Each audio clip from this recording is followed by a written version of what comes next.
perempuan Indonesia, gerakan intelektual dan kultural, juga sosial dan spiritual. Ulama perempuan yang handal.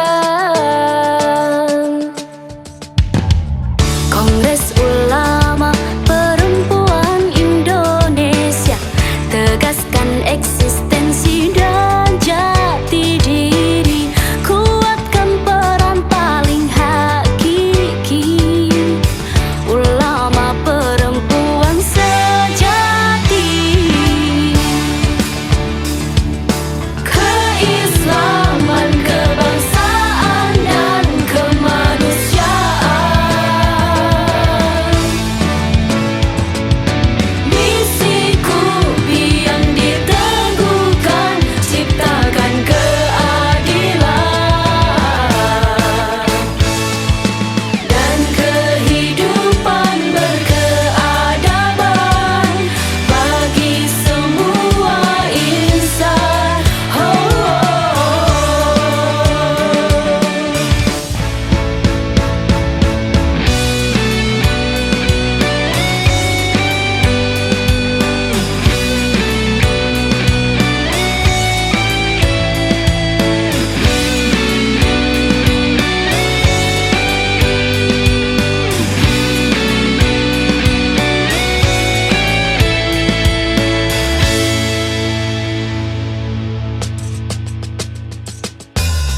Kongres Ulama Perempuan Indonesia wujudkan kesetaraan, kesalingan bagi laki-laki dan perempuan, dan kedamaian seluruh alam.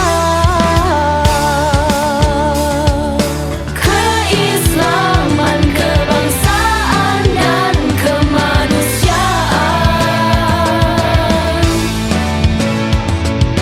misiku yang diteguhkan, ciptakan keadilan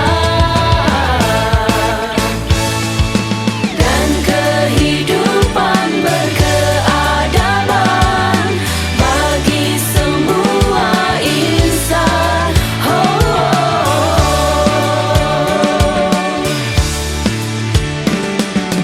Kupi berjuang dan berkhidmat, mengemban mandat Maharahmat.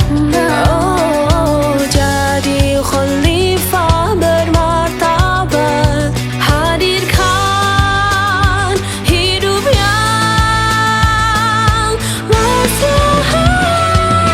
Keislaman, kebangsaan, dan kemanusiaan, misiku yang diteguhkan, ciptakan keadilan dan kehidupan berkeadaban bagi semua insan.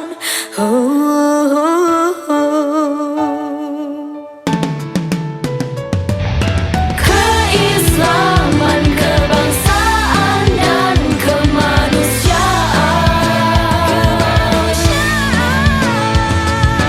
misiku yang diteguhkan, ciptakan keadilan dan kehidupan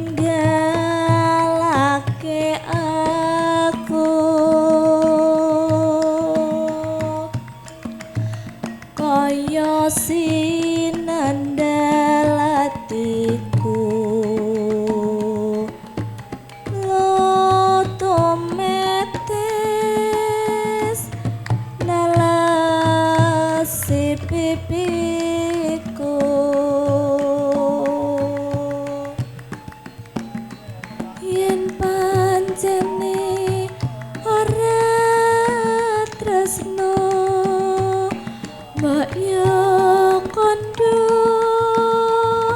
kondo sing prasaja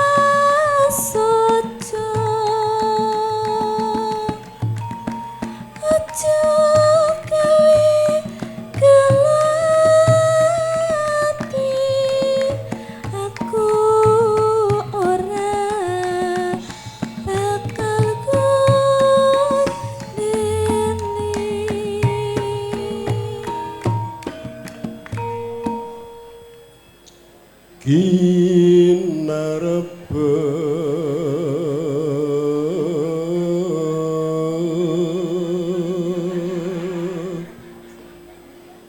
lerhab sari tumurun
Assalamualaikum warahmatullahi wabarakatuh.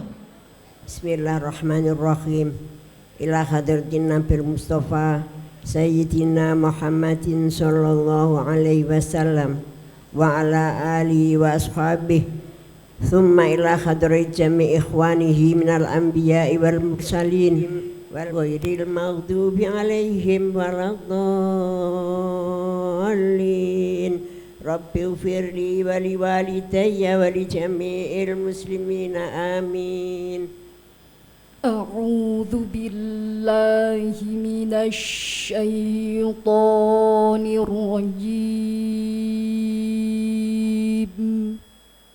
Bismillahirrahmanirrahim.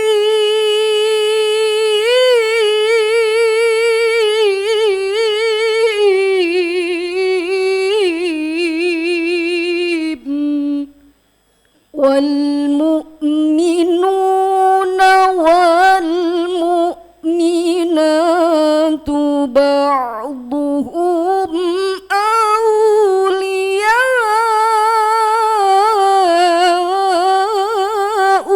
ba'd. Shadaqallahul azim.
kongres pertama tadi dinyatakan bahwa kita ulama perempuan Indonesia, sahabat ulama perempuan Indonesia, kalau saya sebut sahabat ulama perempuan Indonesia, ini ada sejumlah organisasi, pegiat HAM, pegiat demokrasi, lembaga layanan korban, dan juga lembaga-lembaga lain yang memang ini juga berkontribusi untuk kerja-kerjanya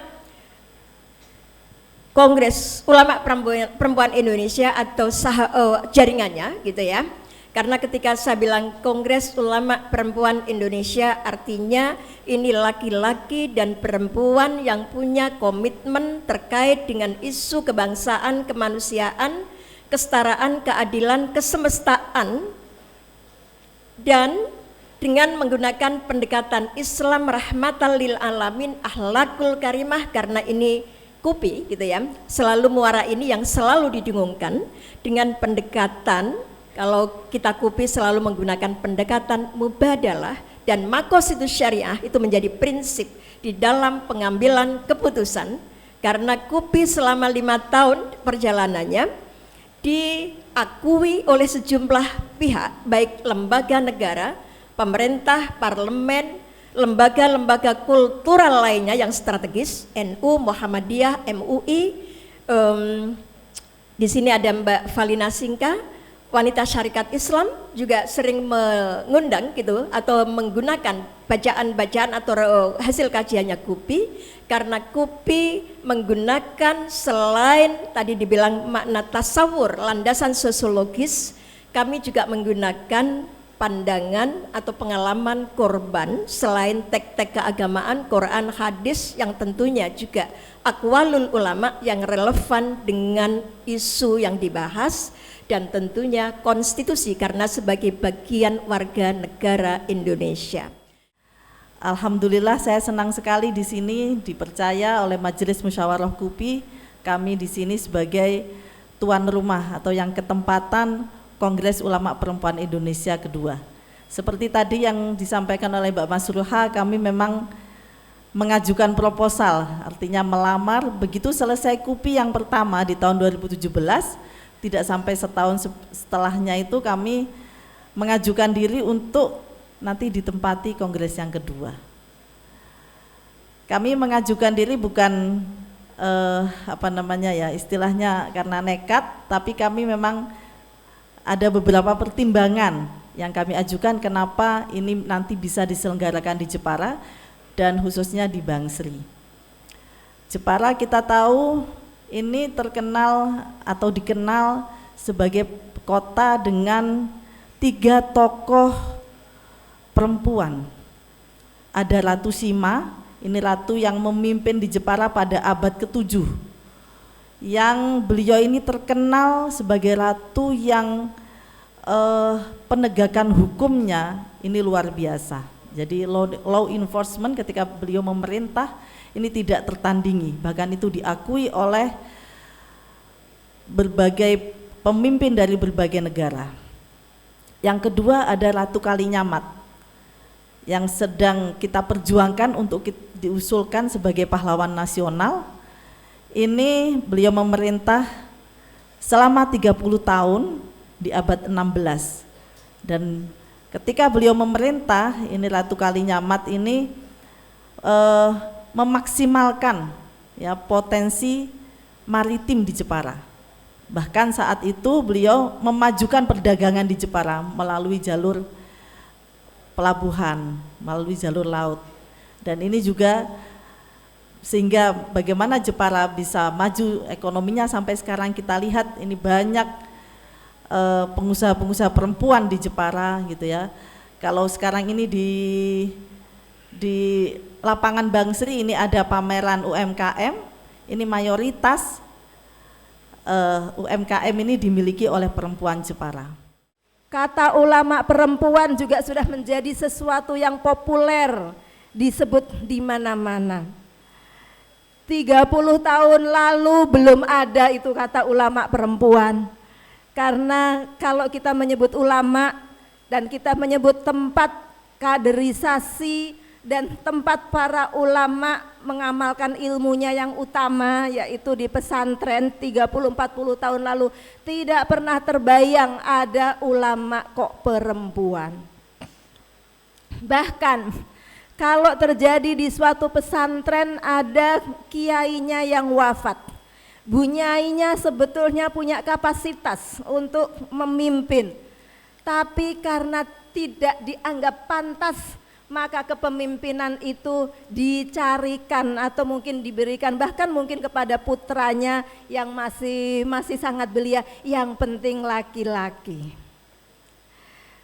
Tetapi hari ini kalau Jepara tadi disampaikan oleh Bu Nyai Hindun, punya akar sejarah yang kuat tentang kepemimpinan perempuan. Hari ini pesantren Hasyim Asy'ari juga menjadi penanda penting dari transformasi kepemimpinan ulama perempuan di pesantren yang 40 tahunan yang lalu kepemimpinan itu tunggal hanya pada ulama yang laki-laki, tapi hari ini telah bermetamorfosa menjadi 3 macam kepemimpinan. Ada yang ulama perempuan laki-laki dan itu memang yang terbanyak sampai hari ini. Ada yang dipimpin oleh ulama perempuan seperti pesantren Hasyim Asy'ari yang dipimpin oleh Ibu Nyai Aizah, santrinya laki-laki dan perempuan.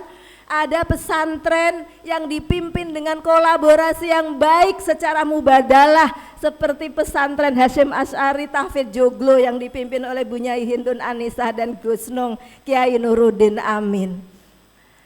Apa yang kita capai hari ini Bapak dan Ibu sekalian bukanlah sesuatu yang simsalabim, tapi kerja keras berpuluh tahun yang telah sama-sama dilakukan dengan sungguh-sungguh dan berkesinambungan.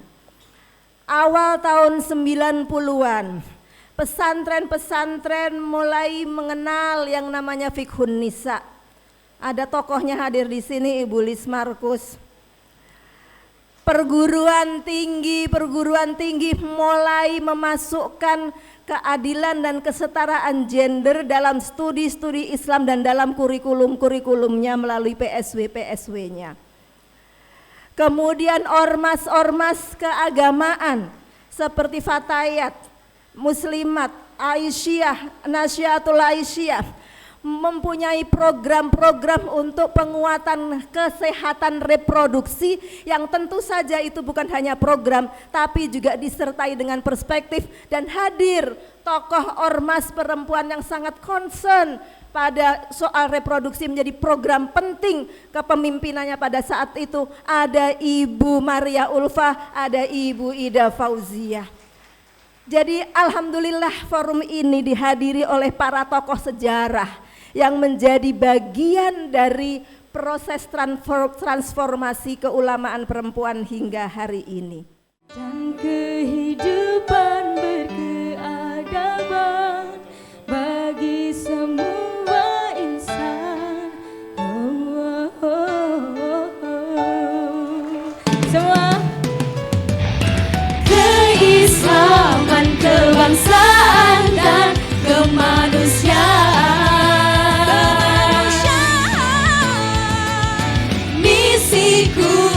Yang diteguhkan, ciptakan keadilan dan kehidupan berkeadaban bagi semua insan.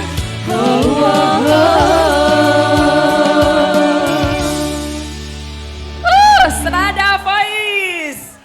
Kaki-kaki yang tak henti meniti dalam sunyi, kaki-kaki yang mengusung rahim tempat Tuhan menitipkan proses awal generasi, kaki-kaki yang nyaris menempuh jalan jauh, kaki-kaki yang kadang dicurigai dan dipaksa berhenti di tengah jalan, kaki-kaki yang berjalan cepat, melompat, melesat, memimpi memimpin di depan tanpa gentar. Kaki-kaki perempuan dalam pusaran sejarah peradaban. Due to the prophet's daughter, waves of knowledge reach the sky. Look at Sukaina. Her name spread fragrant all corners of the earth. She taught the words of the prophet and interpreted the holy scriptures. Look at the beautiful books and calligraphy. They inform us about spaces among courageous Muslim women. Baghdad was the home of smart women, a sanctuary for good women, reciting the holy letters and writing lectures. Literers. The age of Umayyah, the mothers of intelligent girls, meeting place for the thousand women of mastery. The Andalusian gardens with beautiful, colorful, flower blooming, lovely women singing happily,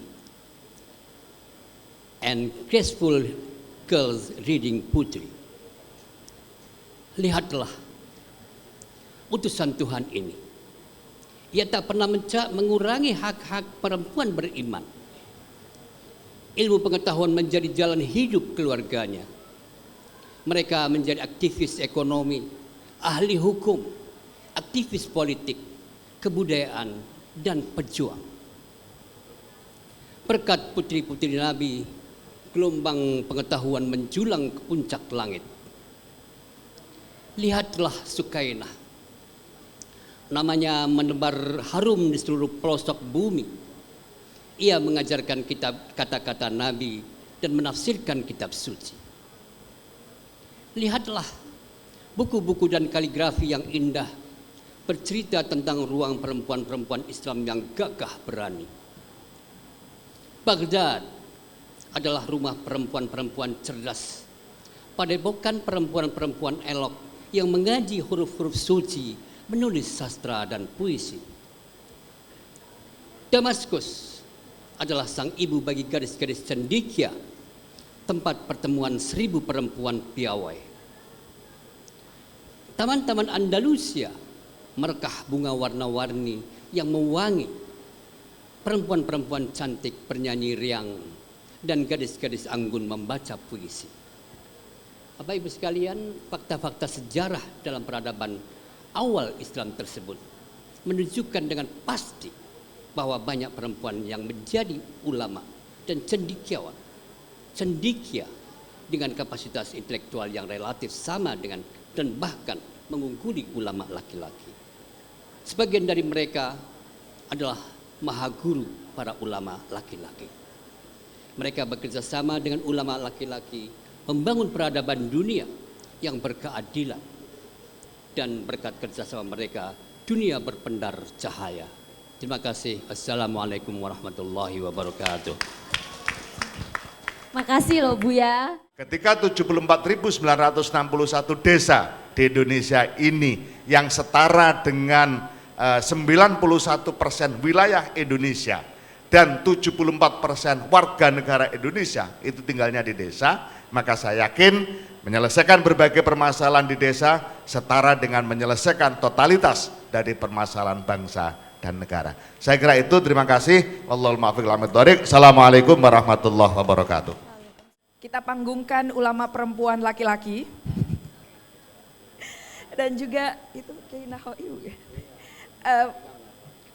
Kiai Imam Nahoi. Monggo. Ya. Nggih. Karena besar jadi harus digotong bersama. Kayaknya harus bersama Bapak. Oke. Silahkan untuk merapat, kita akan foto bersama.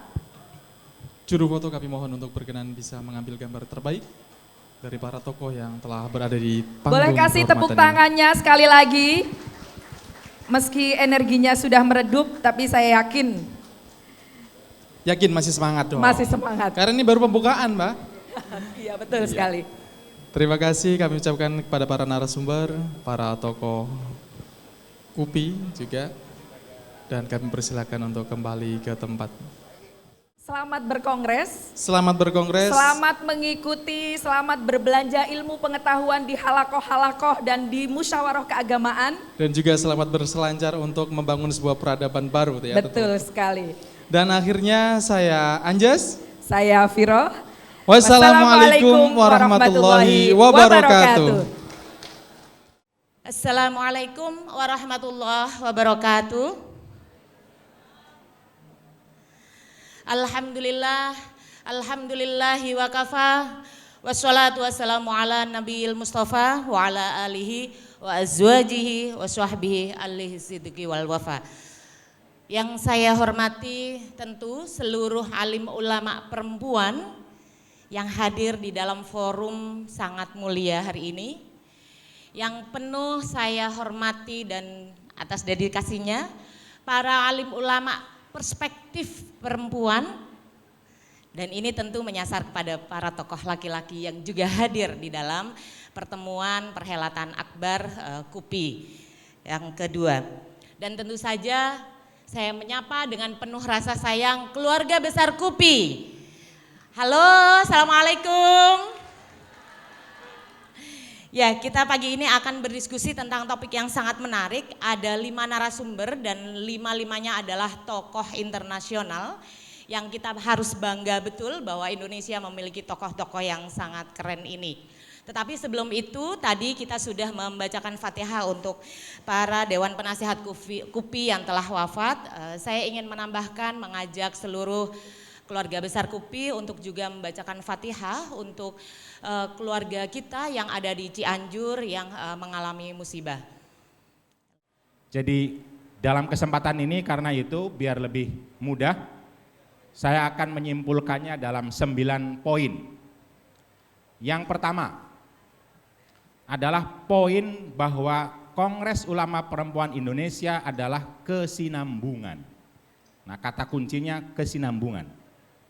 Jadi KUPI lahir itu bukan ujug-ujug, dia ada sejarah panjang yang tentu saja kalau ditarik sampai ke Rasulullah, lalu kemudian para sahabat dan seterusnya pada konteks Indonesia itu telah diawali oleh para bunyai, lalu organisasi muslimat, fatayat, Aisyah, tentu saja wanita Perti dan lain-lain yang mengerucut secara akademik, lalu kemudian pada lembaga-lembaga yang disebut kemarin sebagai Rahimah, Fahmina, Alimat, dan akan diteruskan nanti kepada lembaga-lembaga lain, individu-individu lain yang berharap besok kita berharap karena kesinambungan yang berdiri di panggung ini tidak lagi Fakih, tidak lagi Nur Rofiah, tidak lagi Mbak Badriah.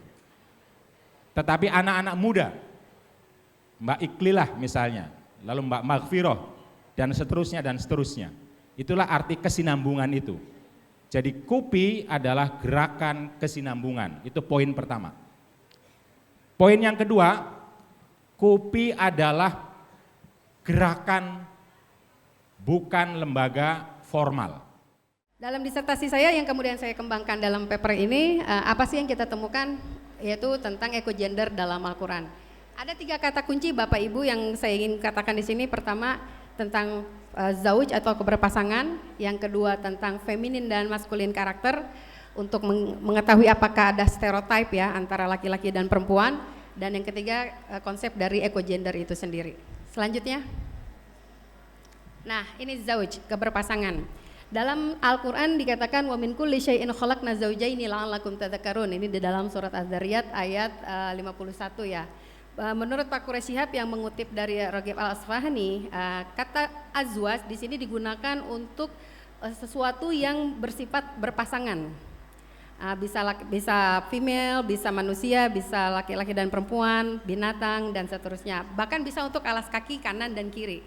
Dia juga digunakan untuk sesuatu yang berpasangan ataupun berlawanan. Misalnya atas, bawah, panas, dingin, gelap, terang dan seterusnya. Jadi kata zauj itu di sini digunakan untuk banyak jenis keberpasangan.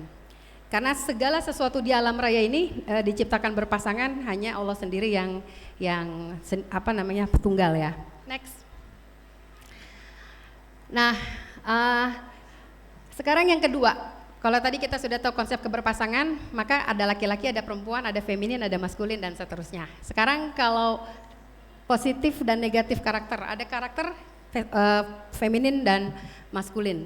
Dan ternyata feminin dan maskulin ada pasangannya lagi, positif dan negatif. Selamat datang Mbak Lisa. Nah, di dalam Al-Quran dijelaskan an-nafsu at-taqwa an-nafsu al-fujuriyah ya. Wa nafsi wa masawaha fa'alhamaha fujuraha wa taqwaha.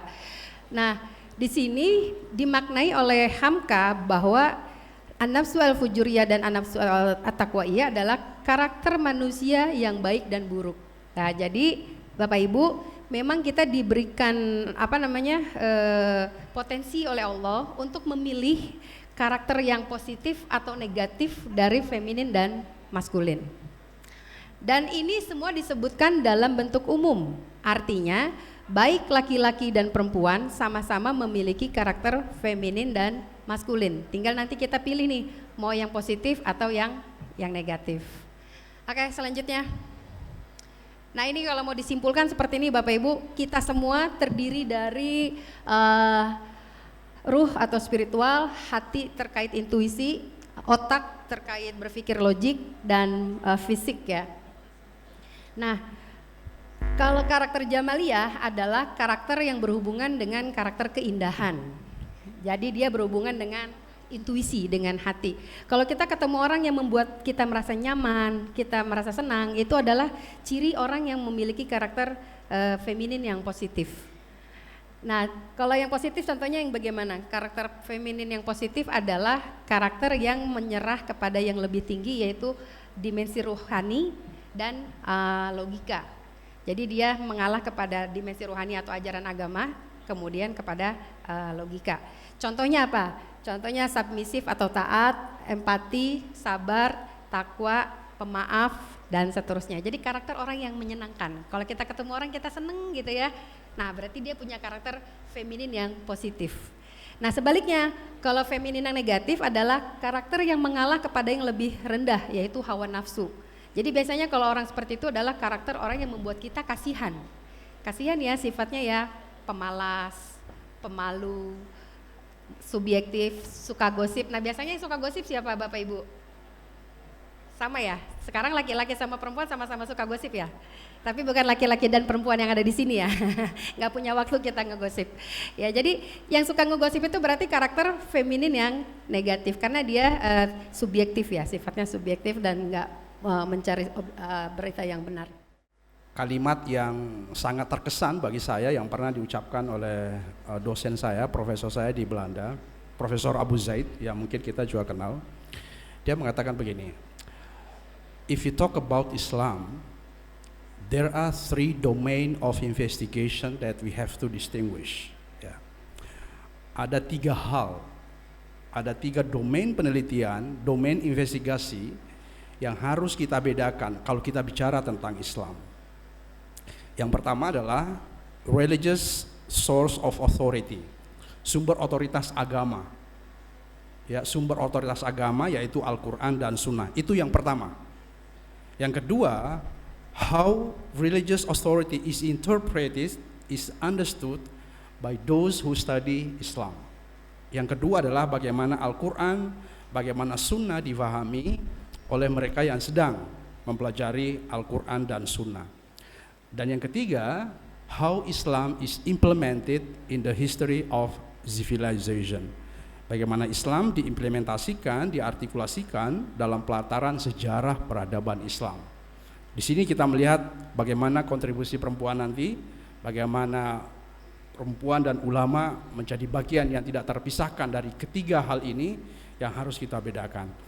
Pertama, kalau kita bicara tentang religious source of authority, ya sumber otoritas Islam, Kita punya Al-Quran. Al-Quran ini di seluruh dunia hanya ada satu, tidak ada bedanya sama sekali. Al-Quran yang ada di Sunni, Al-Quran yang ada di Syiah itu tidak ada bedanya. Jadi kalau ada yang mengatakan Al-Quran Syiah itu berbeda dari Al-Quran Sunni, itu salah ya. Itu sama sekali tidak betul, sama sekali tidak ada bedanya. Kalau tidak percaya silakan ke Iran, silakan ke negara-negara yang mayoritas Syiah, Anda akan menemukan bahwa Al-Quran hanya satu dan sama saja. Kemudian yang kedua, kalau kita bicara tentang sunnah, di sini sudah mulai ada perbedaan. Sunni punya kutubus sittah, bahkan kita punya kutubus tis'ah, kita punya bahkan musonnafat, kita punya sejumlah kitab-kitab sebelum kutubus tis'ah, dan setelah kutubus sittah kita banyak sekali kitabnya. Tetapi Syiah juga punya kitab yang berbeda, ya, sumber otoritasnya berbeda, sehingga memang ada perbedaan fundamental. Karena sumber otoritas kita berbeda. Syiah punya Al-Kutubul Arba'ah, ya, kita kenal ada Al-Kafi karya Al-Kulaini, ada Al-Istibsar, ada Malayahdurul Faqih, ada Tahzibul Ahkam. Ada 4 kitab otoritatif yang dimiliki oleh Syiah yang berbeda dari Kutubus Sittah, berbeda dari Kutubus Tis'ah, berbeda dari kutub musonnafat yang dimiliki oleh Sunni. Sehingga ada perbedaan fundamental yang agak sulit memang ditemukan persamaannya, meskipun kalau kita merujuk ke Al-Quran sama saja, karena sumber otoritas kita berbeda. Setiap manusia juga punya mandat sebagai khalifah fil ard yang tugasnya adalah mewujudkan kemaslahatan seluas-luasnya di muka bumi, baik di dalam maupun di luar rumah. Dan perkawinan itu tidak menggugurkan status dan amanah melekat ini. Bahkan di dalam Islam perkawinan itu harus memperkuat kesadaran bahwa setiap manusia itu hanya hamba Allah. Tidak boleh melakukan relasi penghambaan satu sama lain, baik suami dan istri maupun orang tua anak. Dan juga perkawinan di dalam Islam harus meneguhkan komitmen sebagai khalifah fil ard untuk bermanfaat seluas-luasnya, tidak hanya di dalam rumah tapi juga keluar rumah di muka bumi. Karena itu laki-laki dan perempuan termasuk sebagai status suami istri itu harus bergerak menjadi tim kemaslahatan dalam kehidupan keluarga, masyarakat, negara, bahkan dunia. Dan status ini juga menegaskan bahwa nilai kita termasuk sebagai suami istri hanya tergantung oleh bagaimana bisa mampu berpegang erat pada komitmen tauhid pada Allah, lalu membuktikan komitmen tauhid itu dengan berbuat kemaslahatan seluas-luasnya dengan sesama makhluk Allah, sesama manusia, termasuk dalam konteks suami istri dan orang tua anak. 10 kota teraktif di Twitter itu 2 datang dari Indonesia. Jakarta nomor 1, Bandung nomor sekian. Bayangkan, ya, kita mengalahkan New York City dan seterusnya. Orang Indonesia itu sangat suka ngobrol, sangat suka berkelompok, dan ketika platform media sosial menyediakan itu, maka kemudian proses ngobrol dan berkelompoknya itu sangat kuat terjadi di media sosial. Makanya para penghulunya Pak Dirjen itu banyak sekali yang menyatakan bahwa perceraian akibat Facebook itu meningkat, gitu. Bisa yang salah Facebook, gitu ya. Gitu. Next slide. Jadi ini ya konteks yang pertama, memang situasi kita adalah teknologi informasi itu sangat penting gitu untuk orang Indonesia.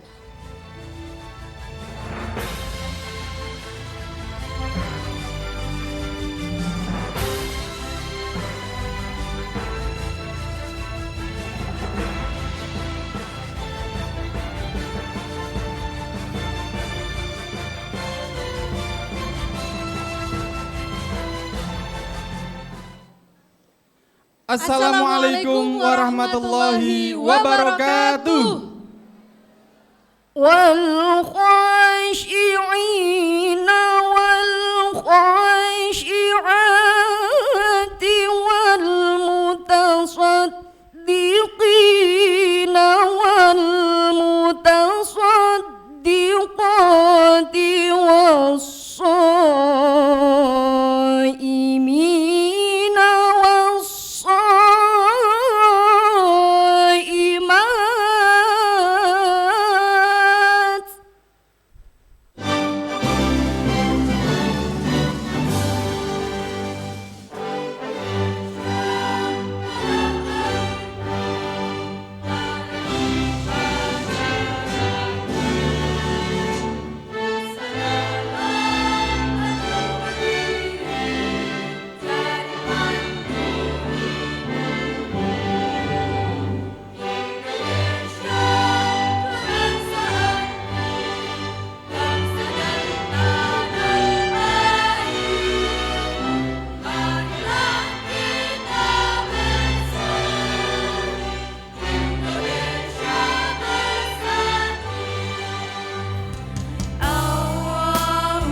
Assalamualaikum waalaikumna warahmatullahi wabarakatuh.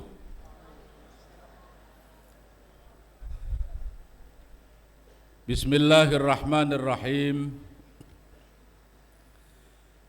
Alhamdulillahilladzi hadana lihada wa ma kunna linahtadiya laula an hadanallah.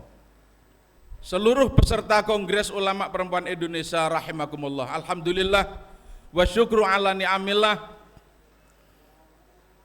Kami mengucapkan puji syukur kehadirat Allah Subhanahu wa taala yang telah memberikan kesuksesan dalam seluruh rangkaian acara Kongres Ulama Perempuan Indonesia di Pondok Pesantren Hasyim Asy'ari kali ini. Prinsipnya KUPI adalah gitu salah satunya ketika bicara mubadalah, artinya kita gitu bekerja dalam kondisi saling menguatkan, tidak melemahkan. Ketika ada kekurangan, bagaimana dimaklumi, dan ini proses belajar. Masih ada KUPI ketiga. Artinya KUPI ketiga ini proses untuk pembenahan dalam sejumlah hal, catatan di KUPI kedua. Karena prinsip kita sebagai muslim dan prinsipnya KUPI juga bicara, selain bicara rahmatan lil alamin, akhlakul karimah, ini bagian dari tindakan yang mulia adalah saling menguatkan, bukan saling melemahkan. Di KUPI 2 ini, KUPI sebagai gerakan intelektual, gerakan kultural, sosial, dan juga spiritual, kita senantiasa memperkuat pengetahuan kita, baik metodologi, sejarah, materi, fatwa, kajian-kajian kontemporer, dan lain sebagainya. Selama 5 tahun terakhir sudah lebih dari 20-an disertasi, tesis, skripsi, karya ilmiah di jurnal, tulisan-tulisan lepas, kalau tulisan lepas lebih banyak lagi tentang KUPI. Banyak sekali penulis yang hadir dengan sukarela menulis tentang KUPI, ulama perempuan, dan tentang keulamaan perempuan. Mari sama-sama kita mulai gerakan wakaf buku, karya dan tentang ulama perempuan di Joglo KUPI Pondok Pesantren Hasyim Asy'ari Bangsri Jepara. Sama-sama kami mohon kita semua membacakan suratul Fatihah. Semoga Allah membukakan segala pintu rahmah, pintu berkah, dan pintu kebermanfaatan, pintu kebaikan-kebaikan untuk KUPI, untuk Joglo KUPI, untuk kita semua, untuk Indonesia, untuk umat manusia dan dunia. Ulama perempuan menerapkan pandangan keagamaannya dalam kiprah nyata pada kehidupan pribadi, keluarga, masyarakat, dan negara. Untuk tujuan ini, ulama perempuan siap bekerja sama dalam kebaikan dan takwa dengan seluruh simpul umat, masyarakat, dan negara. Kami, Jaringan Muda KUPI, adalah bagian dari ulama perempuan Indonesia yang memiliki potensi keulamaan, berkomitmen untuk menjalankan misi tauhid dan risalah Nabi Muhammad Sallallahu Alaihi Wasallam secara konsisten dalam membangun peradaban sesuai perkembangan zaman tanpa melupakan warisan pandangan dan tradisi baik dari para ulama terdahulu. Hasil musyawarah keagamaan Kongres Ulama Perempuan Indonesia KUPI kedua di Pondok Pesantren Hasyim Asy'ari Bangsri Jepara 26 November 2022. A. Peminggiran perempuan dalam menjaga negara kesatuan Republik Indonesia dari bahaya kekerasan atas nama agama. Sikap keagamaan KUPI. 1. Hukum menjaga negara kesatuan Republik Indonesia dari bahaya kekerasan atas nama agama adalah wajib bagi setiap warga negara. Rekomendasi Kongres Ulama Perempuan Indonesia kedua, Pondok Pesantren Hasyim Asy'ari Bangsri Jepara 24-26 November 2022. Kongres Ulama Perempuan Indonesia yang diselenggarakan di Pondok Pesantren Hasyim Asy'ari Bangsri Jepara pada tanggal 24 sampai 26 November 2022 menyampaikan rekomendasi sebagai berikut. 1. Bahwa rekognisi eksistensi ulama perempuan telah diterima di kalangan masyarakat, pesantren, perguruan tinggi, pemerintah, media, dan kalangan dunia internasional. Oleh karena itu, negara harus menjadikan KUPI sebagai mitra kerja strategis dalam perumusan kebijakan dan pengelolaan isu-isu strategis bangsa, mulai dari tingkat pusat, daerah, hingga desa atau kelurahan. Masyarakat sipil perlu menjadikan jaringan KUPI sebagai mitra strategis dalam membangun gerakan sosial untuk peradaban yang berkeadilan. Hasil Kongres Ulama Perempuan Indonesia yang kedua telah diserahkan kepada para pejabat berwenang. Kami persilakan kepada beliau untuk menyampaikan dua patah kata, menyampaikan tanggapan hasil ringkas selama 2 menit. Harapan saya dukungan terhadap penyelenggaraan KUPI. Kedua, menunjukkan kebutuhan akan hadirnya fatwa-fatwa keagamaan yang ramah pada perempuan.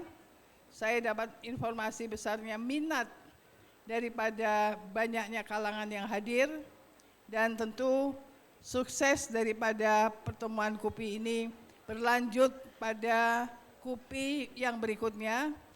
Kalaulah boleh kami melihat 4 hari bersama-sama dengan seluruh para peserta, kesan kami adalah kegiatan ini sebagai motor penggerak pikiran manusia yang ditakdirkan sebagai surga di telapak kaki ibu.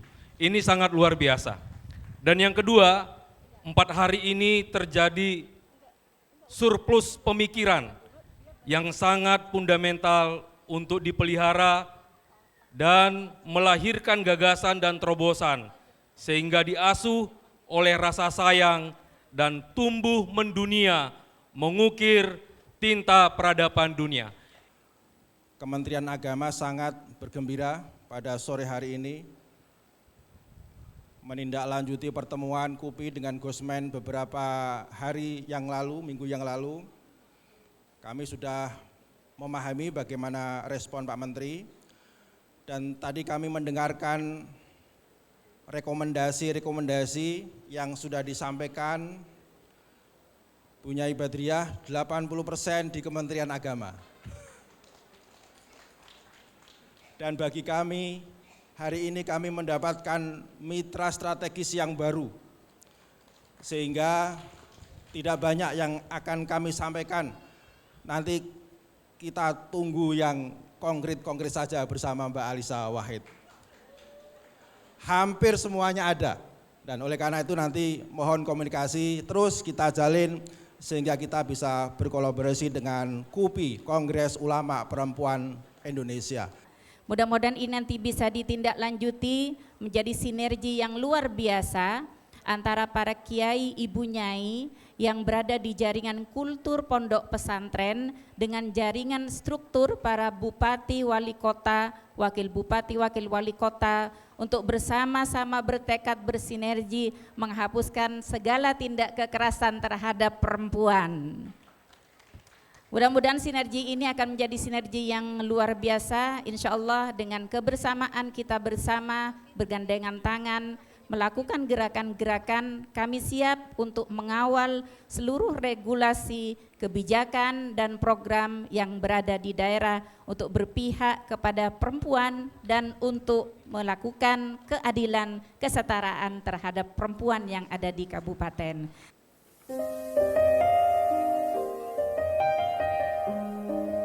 Mohon untuk berada di depan para peserta internasional. Yang dari pemerintahan.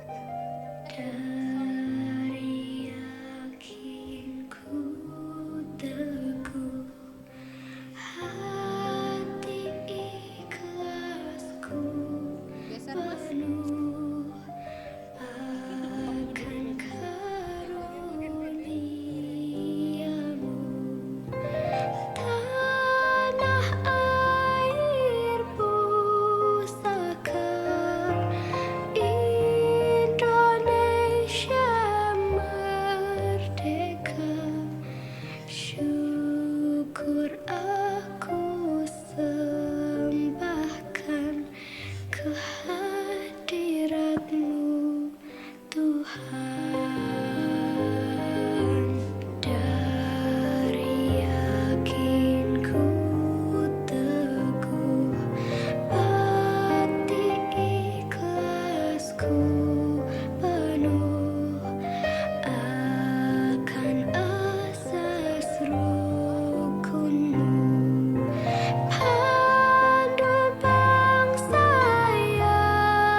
Bapak dan Ibu hadirin yang kami hormati, peserta seluruhnya kami mohon untuk bisa menyiapkan gerabah rebananya. Pada sesi ini kita akan bersama-sama menutup Kongres Ulama Perempuan Indonesia dengan memukul.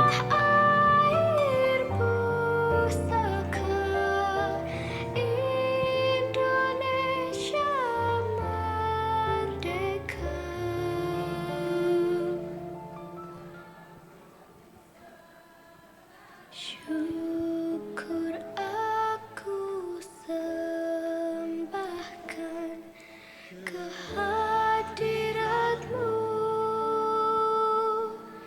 Tuhan.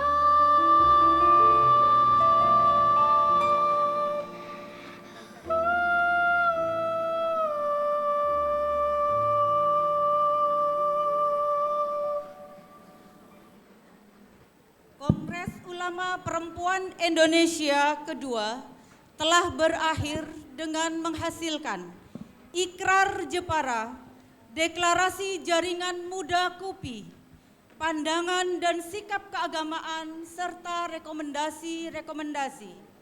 Marilah kita bersyukur dengan mengucapkan hamdalah bersama-sama.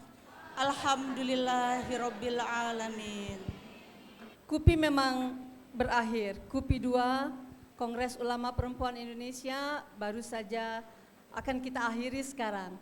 Tetapi sebetulnya hasil-hasilnya akan kita lanjutkan terus-menerus di setiap tempat perkhidmatan kita masing-masing, di tempat kita masing-masing.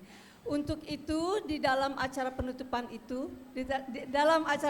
ini, mari kita simbolkan bahwa kita semua, KUPI adalah kita semua menggaungkan hasil-hasil KUPI untuk terus-menerus dihidupkan, dibumikan, dan dijadikan pegangan untuk perbaikan kehidupan umat manusia di dunia ini, di Indonesia dan di dunia.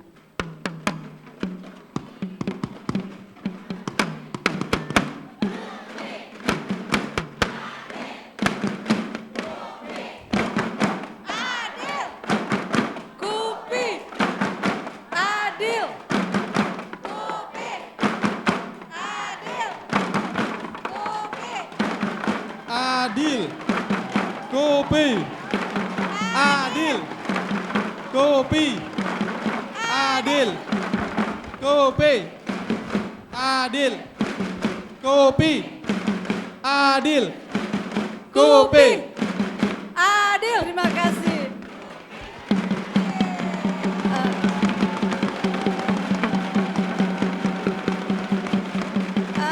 Ini adalah alat permainan yang dibuat oleh kawan-kawan seniman dari Jepara. Ini adalah lambang yang teman-teman bawa semua ke rumah masing-masing untuk mengingat Kupi. Selamat menggaungkan Kupi di mana saja berada. Ya Allah, ya Ghafar, ampunilah kami atas kesalahan kedzaliman yang kami lakukan pada diri kami, orang lain dan semesta ini.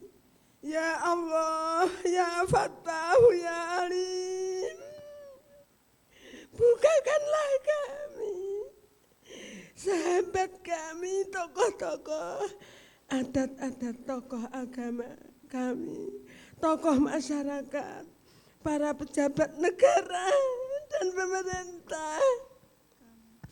pemerintah kami, berikanlah petunjuk ilmu lahir dan batin. Ya Allah, untuk menghapus kedzaliman itu dan menggantinya dengan kemaslahatan. Ya Allah, ya Rahman, ya Rahim, limpahkanlah rahmat welas asih-Mu sehingga kami bisa welas asih, simpati dan empati kepada manusia dan semesta serta dapat mewujudkan nilai-nilai Islam rahmatan lil alamin. Berikanlah ridho-Mu dan kemudahan untuk mengamalkan hasil musyawarah Kongres Ulama Perempuan Indonesia ke arah atas dan ke arah sampai pada akar rumput. Istajib lana du'ana ya Allah. Amin, amin, amin ya mujibas sa'ilin. Al-Fatihah. A'udzubillahi minasyaitonirrajim. Bismillahirrahmanirrahim. Alhamdulillahirabbil alamin. Ar-Rahmanir-Rahim. Maliki yaumiddin. Iyyaka na'budu wa iyyaka nasta'in. Ihdinas siratal mustaqim. Siratal ladzina an'amta 'alaihim ghairil maghdubi 'alaihim waladdallin. Rabbighfirli wal walidayya wa li jami'il mu'minina amin. Alhamdulillahirabbil alamin.